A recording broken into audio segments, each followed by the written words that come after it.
आळंदीमध्ये इंद्रायणी नदीच्या पाणी पातळीमध्ये प्रचंड वाढ झाली असून नदी धोक्याच्या पातळीवर वाहते।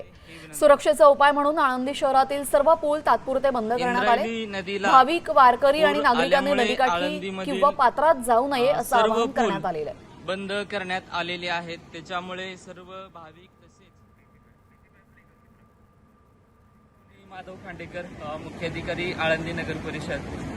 मी याद्वारे सर्व भाविक वारकरी व स्थानिक नागरिक तसेच पंचक्रोशीतील नागरिक यांना आवाहन करतो की आळंदीमध्ये इंद्रायणी नदीवरील चारही पूल बंद करण्यात आलेले आहेत। पुलावरून मोठ्या प्रमाणात पाणी जात आहे, त्याच्यामुळे नदीकडे किंवा नदीपात्राकडे तसेच आळंदी नगर परिषद हद्दीमधून कोणी नदी पार करण्याचा प्रयत्न करू नये। या ठिकाणी मोठ्या प्रमाणावर पाऊस वरच्या भागात पडल्यामुळे पूर परिस्थिती निर्माण झाली आहे।